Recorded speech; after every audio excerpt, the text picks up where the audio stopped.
नमस्ते लर्नर्स, स्वागत है इस नए और बेहद खास विश्लेषण में। आज हम एक क्विक स्टडी गाइड के फॉर्मेट में 19वीं शताब्दी के यूरोप के इतिहास को समझने वाले हैं। यूरोप में आखिर राष्ट्रवाद यानी नेशनलिज्म का उदय कैसे हुआ, ये मॉडर्न हिस्ट्री का फाउंडेशन है और इसे समझना बेहद जरूरी है। तो बिना वक्त गवाए सीधे टॉपिक पर आते हैं और देखते हैं कि कैसे इन नए विचारों ने पूरे महाद्वीप का नक्शा ही बदल कर रख दिया। इस विजुअल सिलेबस में आज हम 6 मुख्य हिस्सों पर फोकस करेंगे। पहला, फ्रांसीसी क्रांति का प्रभाव। दूसरा, समाज, अर्थशास्त्र और उदारवाद। तीसरा, 1815 की रूढ़िवादी व्यवस्था। चौथा, क्रांतियां और राष्ट्रीय एकीकरण। पांचवां, राष्ट्र की कल्पना। और आखिर में हमारा छठे हिस्से में एक क्विक फाइनल एग्जाम रिव्यू होगा। तो चलिए शुरू करते हैं अपने पहले सेक्शन से, फ्रांसीसी क्रांति और इसका प्रभाव। अब जरा 1848 में बनाए गए फ्रेडरिक सोर्यू के इस बेहद मशहूर प्रिंट पर गौर करते हैं।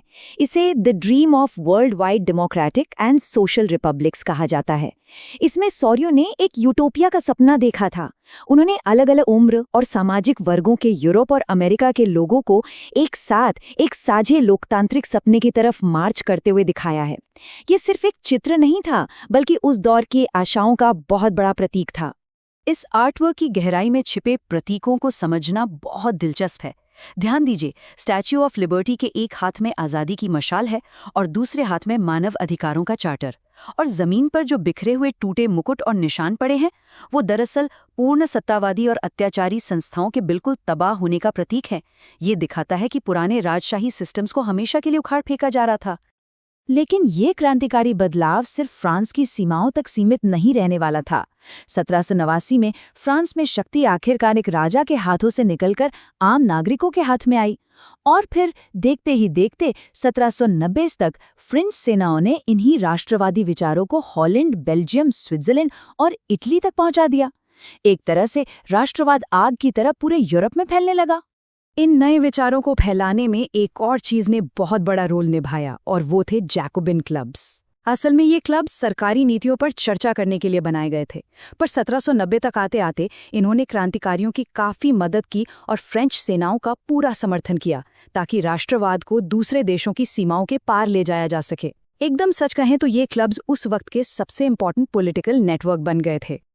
अब आते हैं अपने दूसरे सेक्शन पर, समाज, अर्थशास्त्र और उदारवाद। एग्जाम पॉइंट ऑफ व्यू से समाज के इन दो वर्गों के बीच का फर्क समझना बहुत जरूरी है। एक तरफ थी एरिस्टोक्रेसी यानी कुलीन वर्ग। ये एक छोटा, अमीर और बेहद प्रभावशाली ग्रुप था, जिनके पास बहुत जमीन होती थी और जो अपनी एक अलग पहचान के लिए फ्रेंच भाषा बोलते थे। दूसरी तरफ औद्योगिकरण यानी इंडस्ट्रियल ट्रेड की वजह से एक नया मिडिल क्लास उभरकर सामने आया। इसमें डॉक्टर्स, इंडस्ट्रियलिस्ट्स और टीचर्स शामिल थे, जो हर हाल में अपनी आर्थिक स्थिति को बेहतर करना चाहते थे।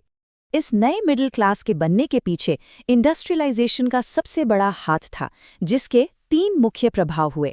पहला, गरीबी और अमीरी के ठीक बीच में एक बिल्कुल नए आर्थिक वर्ग का जन्म हुआ। दूसरा, नए नए पेशे और प्रोफेशंस बने। और तीसरा, और शायद सबसे बड़ा प्रभाव था, इस नए पढ़े लिखे वर्ग द्वारा लिबरल आइडियाज यानी उदारवादी विचारों का खुलकर समर्थन किया जाना। तो आखिर ये लिबरलिज्म या उदारवाद था क्या? इन नए मिडिल क्लास के लोगों के लिए इस दर्शन का सीधा सा मतलब था व्यक्तिगत स्वतंत्रता और कानून के सामने सभी की समानता। आर्थिक रूप से अगर देखें तो वो एक ऐसा फ्री मार्केट चाहते थे जहां सरकार की तरफ से वस्तुओं और पूंजी के आने जाने पर कोई बंदिश या रुकावट ना हो। ये आइडियोलॉजी उस वक्त एकदम गेम चेंजर थी। और इसी फ्री मार्केट की जोरदार मांग ने ज़ोलफाइन को जन्म दिया। ये एक ऐसी टर्म है जो लिबरलिज्म और आर्थिक एकीकरण को प्रैक्टिकली जोड़ी देती है। एक कस्टम्स यूनियन के रूप में ज़ोलफाइन ने जगह जगह लगे हुए टैरिफ बैरियर्स को बिल्कुल खत्म कर दिया। 30 से ज्यादा अलग अलग करेंसीज को घटाकर सिर्फ 2 तक ले आए और लोगों की आर्थिक मोबिलिटी बढ़ाने के लिए रेलवेज का एक बहुत बड़ा नेटवर्क तैयार किया। चलिए आगे बढ़ते हैं अपने तीसरे सेक्शन पर, 1815 की रूढ़िवादी व्यवस्था। उस पूरे दौर के माहौल को समझने के लिए इन 2 विचारधाराओं का टकराव देखना पड़ेगा। एक तरफ था 1804 का नेपोलियनिक कोड, जिसने जन्म के आधार पर मिलने वाले सारे विशेषाधिकार खत्म कर दिए थे और प्रॉपर्टी राइट्स के साथ कानूनी समानता दी थी। लेकिन उसके बाद आता है 1815 का न्यू कंजर्वेटिज्म, जिसने बिल्कुल इसके उलट काम किया। इसने वापस वही पुरानी परंपरा, राजशाही, चर्च की ताकत और सामाजिक ऊंच नीच को फिर से स्थापित करने पर जोर दिया। यहाँ से हम एंटर करते हैं चौथे सेक्शन में, क्रांतियाँ और राष्ट्रीय एकीकरण। जब ऐसी विपरीत विचारधाराएं टकराती हैं, तभी तो क्रांतियां होती हैं। जर्मनी और इटली का मॉडर्न रूप में आना इसी का नतीजा था। इसे बहुत सिंपल तरीके से समझें।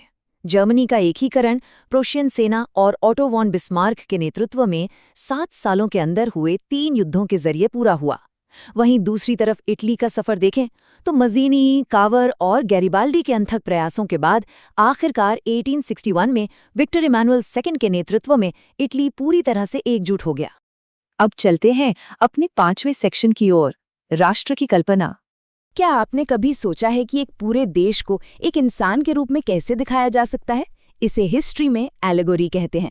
1848 में एक कॉटन बैनर पर बनाई गई जर्मेनिया की तस्वीर इसका बहुत ही सॉलिड उदाहरण है। जर्मेनिया असल में जर्मन राष्ट्र का मानवीकरण थी। आज़ादी, शौर्य और ताकत जैसे अमूर्त विचारों को जब ऐसी आकृतियों के रूप में दर्शाया गया तो इसने आम लोगों के दिलों में राष्ट्रवाद की भावना को और भी ज्यादा मजबूत कर दिया। लेकिन दोस्तों, राष्ट्रवाद की यह कहानी हमेशा इतनी आदर्श और प्रेम स्वरूप नहीं रही। 19वीं शताब्दी के आखिरी 50 सालों में यही राष्ट्रवाद जब साम्राज्यवाद यानी इंपीरियलिज्म के साथ मिला तो उसने हालत को बेहद घातक बना दिया। बॉल्कन्स जैसे इलाके तो लिटरली एक बारूद के ढेर में बदल गए और इसी इंटेंस टकराव ने अंततः 1914 में उस प्रथम विश्व युद्ध की आग लगाई जिसने पूरी दुनिया को हिलाकर रख दिया।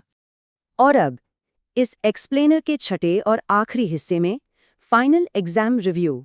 इस पूरे टॉपिक को आपके दिमाग में सॉलिड करने के लिए आइए इन 5 प्रैक्टिस रिव्यू क्वेश्चंस पर नजर डालते हैं जो ठीक इस सोर्स मटेरियल से निकाले गए हैं। पहला, फ्रेंच रेवोल्यूशनरीज का मुख्य लक्ष्य क्या था? दूसरा, 1815 के कंजर्वेटिज्म के 3 मुख्य विश्वास क्या थे? तीसरा, राष्ट्रवाद में संस्कृति का क्या योगदान रहा? चौथा, राष्ट्रवाद का साम्राज्यवाद के साथ मिलना कैसा था?